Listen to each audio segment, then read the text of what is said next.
They say betrayal is the greatest of sins, but in the Middle Ages, betrayal against a king was not simply punished, it was displayed. It was turned into theater, a gruesome spectacle for the eyes of the people.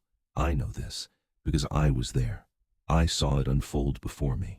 The cobblestones echoed with whispers, and every torch carried the promise of fear.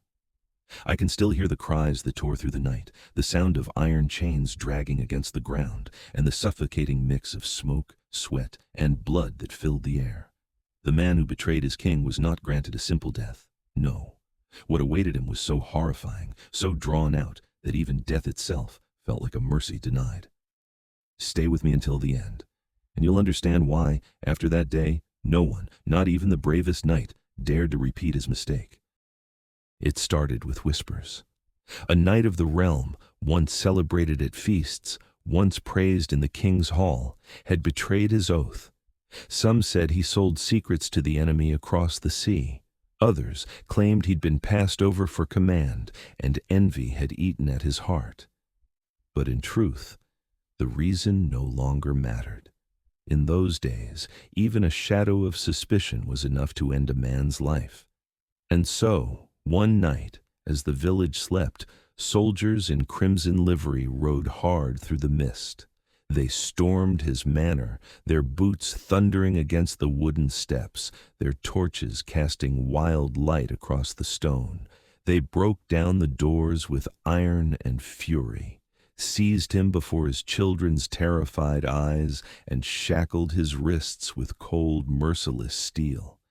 He begged for mercy, not for himself, but for his family. His voice cracked, echoing through the halls he once called his own. The guards did not answer. Their silence was heavier than words. They dragged him through the corridors, past his weeping wife, into the night, and down into the black depths of the castle dungeons. Down there, the air was damp, heavy with mold and rot. The darkness pressed close, thick and suffocating. Yet compared to what awaited him above, the dungeon was a mercy. A brief, cruel pause before the true punishment began. In those times, a man might still dream of justice, of standing before nobles, of pleading his innocence, of being weighed fairly by law. But such dreams were illusions, fragile as mist. For betrayal against the crown, betrayal was not a crime to be debated, nor a matter of parchment and witnesses. It was a wound upon the realm, a shadow cast across the throne itself. And wounds demanded blood, shadows demanded fire. The king never sat to hear him. The nobles never raised a single question. No council was summoned, no trial prepared. His fate was already sealed long before chains touched his wrists. His guilt was not proven. It was assumed, whispered, and then carved into silence. He was no longer seen as a man. He had become something else, a warning, a lesson, a spectacle to be displayed. The herald's voice echoed through the cold hall, announcing that his punishment would not be hidden, but carried out before the eyes of all. So that none could claim ignorance, so that fear itself might take root deeper than loyalty ever could. That was the king's way, not to rule through love, not even through law, but through terror. To etch dread into the bones of his subjects, to remind us that loyalty was not a choice, not a gift to be given, not even an oath to be sworn. It was survival, and survival in those days meant obedience, absolute, unyielding obedience. The morning of the execution, the square filled before dawn. Merchants shuttered their stalls, leaving their goods untouched. Children climbed rooftops and chimneys, their small faces peering down with wide, unblinking eyes. Even the clergy came, robes trailing in the dust, their lips murmuring prayers while their eyes betrayed something darker, a hunger for spectacle disguised as justice. I can still feel the air of that day, heavy, stifling, thick with wood smoke from the torches, the sour stench of sweat, and an anticipation so sharp it seemed to rattle in every breath. Then, from the shadows of the alley, he was dragged forward. Chains clattered against the cobblestones, each strike echoing like a drumbeat of doom. His once fine tunic hung in tatters, his boots worn through, his hair matted with blood, dirt, and despair.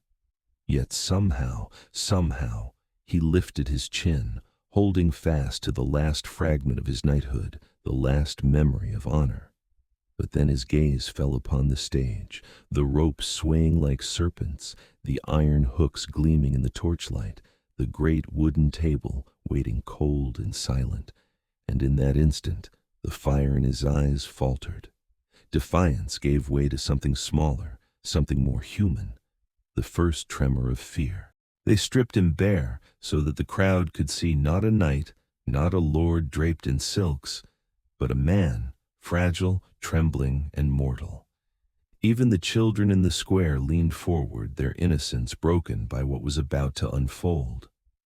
Then the rack was dragged into view, its timber old and splintered, groaning as though it carried its own memory of suffering. The air itself seemed to recoil when they laid him upon it, shackling wrists and ankles with iron so cold it burned. The wheel turned, once, twice, and with every creak of wood and rattle of chain, his body stretched farther, beyond what flesh was ever meant to endure. The sound was worse than the sight, joints cracking, sinews tearing, bones resisting before finally yielding. His screams rose like fire, high, desperate, unending, piercing through the crowd until even the loudest jeers and curses faltered. Some turned away, clutching their cloaks or whispering prayers. But most did not. They watched with eyes wide and unblinking, because that was the lesson. Pain was the crown's weapon, and fear its armor. And in that moment, we all understood. Loyalty was not born of love, but of terror. When his body was little more than a broken frame, they cut him down. He fell to the stones like a sack of grain, gasping for air, sobbing between broken prayers. His hands shook uncontrollably, as if even his own body no longer obeyed him. But his ordeal was far from over. The executioner, cloaked and silent, stepped forward with a blade. Slowly he drew its edge across the knight's skin, not deep enough to end him, but sharp enough to carve rivers of pain. Every cut was careful, deliberate, as though meant less to wound the flesh than to etch terror into the memory of all who watched. The herald's voice thundered across the square. Behold the fate of all who would betray their king. Children screamed. Mothers clutched their faces, peering through trembling fingers. The elders bowed their heads, murmuring prayers that the horror would pass them by. Yet still, no one moved. The crowd was held captive, bound not by chains but by fear. Because in those days, to turn your back on the king's justice was to risk suspicion yourself. And suspicion, whispered once, was as fatal as guilt carved in stone.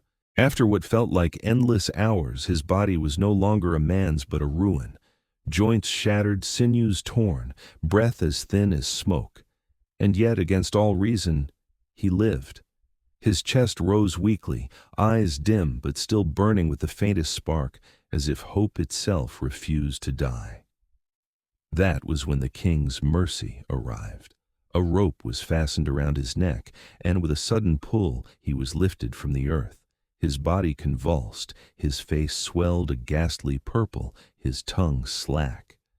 The square fell into a suffocating silence, broken only by the creak of wood and his strangled gasps.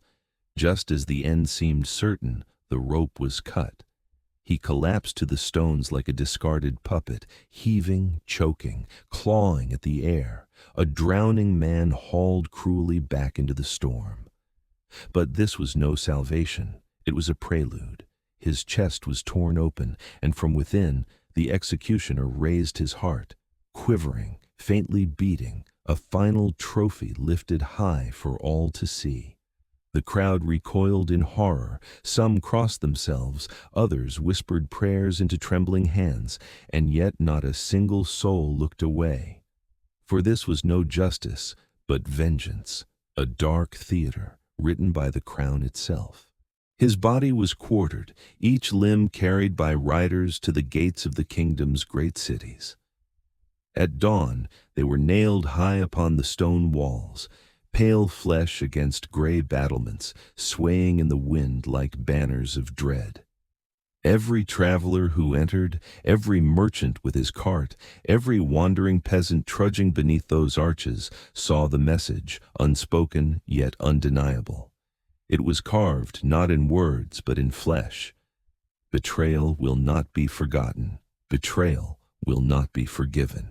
Mothers whispered it to their children, priests muttered it in trembling sermons, and soldiers repeated it in hushed tones around the fire. The king had not merely killed a man. He had written a story in horror, etched into our roads, our gates, and our memories, a story that outlived the traitor and bound us all in silence. I can still see it when I close my eyes. The square, the blood, the silence that fell once his screams were gone. They say history is written by victors, but sometimes it's etched into the bones of the defeated. The man who betrayed his king was denied death, given instead a torment meant to echo beyond his grave. His body turned to dust, but the memory remained, a warning whispered across generations.